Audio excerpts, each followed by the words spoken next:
Welcome to Truth, Money, and Freedom. Today is Saturday, August 3rd, 2019. Okay, gang, I'm going to share a couple of commentaries with you. This isn't official news articles, because you won't get this sort of thing in the news. The rise of the American Gestapo. Has it already happened here? I'm not going to read the article to you because it's basically, believe it or not, it's kind of a supplementary to a video that I did months ago about what kind of government we have here in America, in which my argument clearly pointed to the fact, if you use just dictionary terms, Webster dictionary terms, we are a fascist socialist government in the United States of America. And for those who do not know what fascism means, because they did change the definition sometime after 1980, fascism and corporatism and crony capitalism all mean the same thing, which is when businesses work with government to actually enact bills and do things against the interest of the American people that are in the interests of the businesses and government that make the rules. That is fascism. Now they've changed the definition of that word now. They've now said that totalitarianism and fascism mean the same thing, but they did not, even just 30 years ago. So the word has changed, and I think we could go into the reasons why they've changed the definition of that word, but it hardly really matters for this video. But this article tells you kind of how it happened, where I've never really discussed that before, but basically with Operation Paperclip, which is after World War II, we took an enormous amount of Nazis, and so did the Russians, and brought them into their own governments because they had information and knowledge and skills we did not have.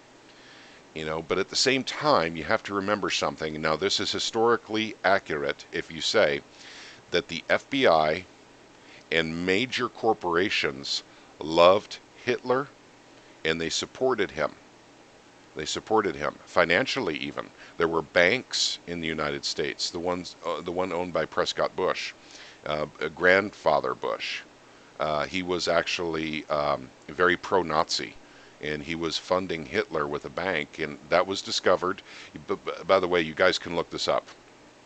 That was discovered. They took away his bank, but they never prosecuted him. And that's just a fact. This is why we don't declare war on nations anymore, gang, is because we have to kill people if they're found aiding and abetting the enemy. And since so many American interests are funding our enemies with the military-industrial complex,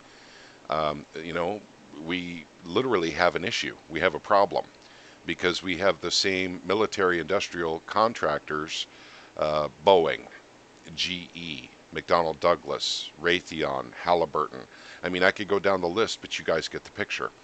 But their armaments and their services, their products end up in enemy hands every time. And so we're literally, fast and furious. Another example, our very own military hardware was across the border and being used to kill our border patrol. So this article basically serves as a reminder of how it happened. And it is a commentary. Like I said, they don't allow stuff like this on the news, gang. So you have to start going through commentaries, actually. But this one led to another one. This one here is written by John Whitehead. And I will link down below, of course. You guys can read this. There's really no purpose in me reading this because this is kind of a history lesson of how the FBI was infiltrated by the Nazis. Infiltrated is a very specific word, but the thing is the FBI wanted to be infiltrated by the Nazis. They liked the Nazis.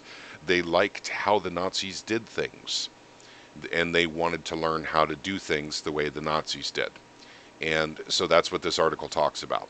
So our FBI, infiltrated by the Nazis. Let's go to this article written by Dr. Paul Craig Roberts, Gestapo America. The question is, why are so many U.S. senators more responsive to the FBI's desire for Gestapo police power than they are to civil liberties embodied in the U.S. Constitution? Well, that was actually already answered in this article right here. So if we actually take a look and start breaking this down, we just go to the fact that we have all kinds of secret proceedings. We have secret courts. We have secret everything here with the FBI where the people don't even know about it. And this basically serves to, I don't know, create a more Nazi-ish environment in which our police state can actually blossom from. It's like the seed, that, the FBI and then, all law enforcement is eventually affected by everything the FBI does. And I will argue that point because I do work for law enforcement on a contract basis. And the FBI pretty much governs how everything happens within the sheriff's offices or a police department on many different levels over time. This is a fact. So the police state that we know today started with the Nazis and how the Nazis did things and how impressed the FBI was, how enthralled they were with the idea of operating like they operated. So, I'm not going to get into finance today. I just want to talk about, police state power, how it came to be, how it continues to blossom. And the only difference between us today and the Nazis of yesteryear is that we have electronic surveillance now. So that is an important distinction because back in the days of the Nazis, basically they encouraged people to tell on each other. There were financial rewards and other rewards for telling on people. So in this day and age, here in the United States, people literally are, well, I don't care if people are spying on me and everything I do online, and because I have nothing to hide, right? Well, what happens if your neighbor gets taken away and gets his brains blown out of his head because he said the government was responsible for 9/11?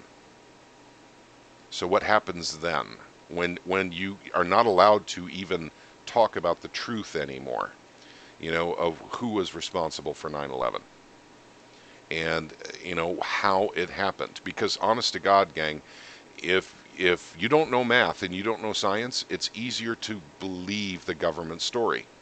If you do know physics and if you do know math, then it's much harder to believe the government story. In fact, dare I say, impossible to believe the government story on what happened on 9/11. Now, I'm not going to get into a big 9/11 debate here. I'm just going to say that things most likely were not as the government said. If you want to talk pure science and pure math, there is no way on God's green earth it happened the way the government said. So it doesn't matter anymore, what the government said. They're just lying. So does that mean we have the full truth of what happened? No. But it means the government's lying. Well, heck, we talk about this all the time. The government lies about everything that happens in finance. The government's lying about, unemployment numbers. They're lying about, GDP. They're lying about, CPI, the inflation in the United States of America. They lie about everything. So why would they tell the truth about the fact that they're a Gestapo police state?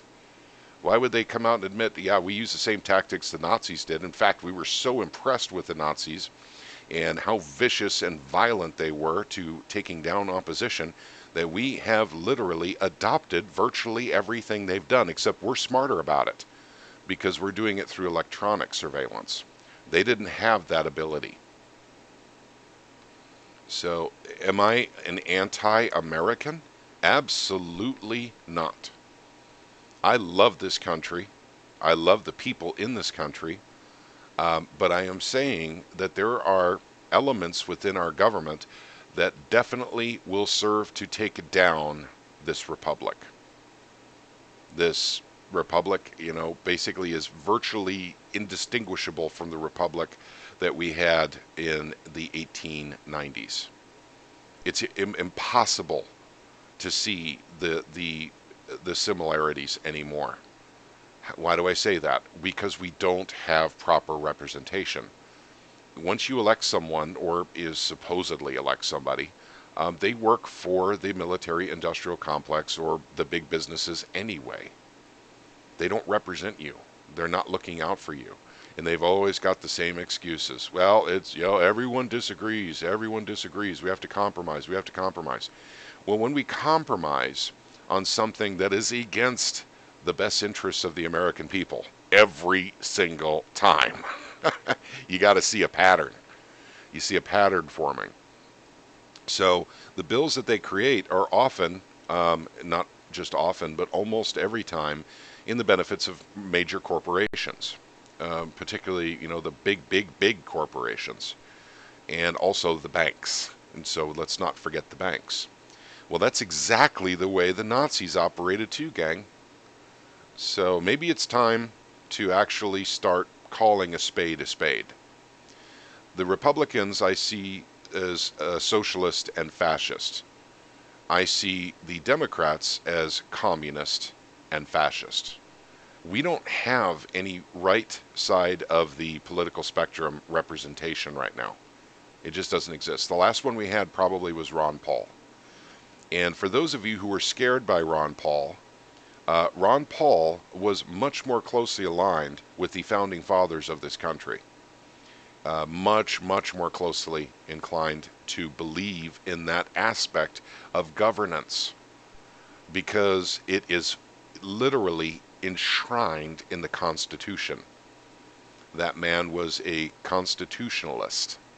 Now, he may have carried several labels over the years, Republican, Libertarian, what have you, but he was the last man that actually fought, at least the best he could, as a single man in the halls of Congress, to fight for what was right and what the Constitution said we should do. He was the last man saying, basically the 80% or better of the laws that we pass in Washington, D.C. are unconstitutional laws, and therefore they're technically not legal. We have a Supreme Court that does not represent the American people either. Now, their job is to represent the Constitution, but they're not doing that either. They're representing big corporations. You have the same thing with Congress, and dare I say the same thing going on with the President of the United States. Now, once again, I'm reserving judgment on Trump on this regard because we have not gotten into any new wars yet. So I applaud President Trump in this regard. Let's bring the troops home. Let's stop these incursions. Let's stop spending enormous amounts of money on something that literally only benefits the corporations. It does not benefit the people. There's nothing wrong with having the military protect us here at home. There's nothing wrong with that. And of course the status quo, the mainstream thought is, if we have our military at home, then they will come and fight us here. Well, the fact of the matter is, we've never tried it before.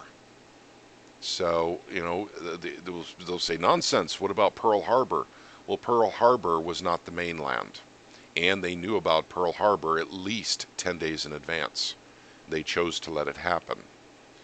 So what about 9/11? Same thing.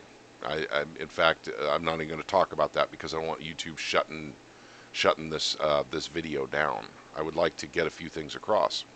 So, if Senator John McCain is an example, Senator John McCain was a corporatist and a fascist, and most of the money he ran for as senator came from Israel. Now, what does that mean? He represents American interests? Well, he sure didn't. I mean, he was representing large corporations. He did a very good job at that, but so did Hillary Clinton. So did Hillary Clinton. And if any of you disagree with what I'm saying now, I'm going to challenge you to bring up a single year's voting record, from McCain and from Hillary Clinton, because they're virtually indistinguishable. They're almost exactly the same. Now, John McCain was given the name Maverick by the press because he voted with the other side all the time. Well, that's not a maverick. A maverick is something completely different. A maverick is someone who actually goes against the status quo to do something that is right and just. And that is not what John McCain was doing. he was siding with large corporations, and almost every single vote he cast as a senator. We have the same treatment from most of our senators, gang. So we have the Gestapo in America. It starts with the FBI. So here's Comey, who is no longer in the FBI. He's being questioned apparently by the Senate or Congress, but these guys always get away with everything they do, so I don't expect any justice here, but I could be wrong. So how did we get to this police state? Read the articles. You'll see very quickly how we got there. And guess what? We wanted it. The American government wanted it badly. The corporations wanted it badly. And the government and the corporations always get what they want. It's the people that never get what they want. Never. Well, very seldom. Let's put it that way. Very seldom do the people get what they want. So keep that in mind. You know, basically, as we go further into this financial collapse, indeed, when it does happen, and I know we've been waiting a long, long time for it, gang, but I'm telling you, all the signs are here. So basically, it could happen anytime in the next 18 months now. Anytime. And you'll know it when it happens, too. Trust me. So, next video I do will be more on the financial side. But today I wanted to focus on the political truth side. Please do look at these articles. Dr. Paul Craig Roberts is a very good source and a very honest man and very judicious in his approach to anything about the police state, anything about the FBI, anything about the CIA. He's done a lot of really good stories on this side of the American government. Okay, gang, that's all I have for you today. Have a wonderful day. May God bless you all.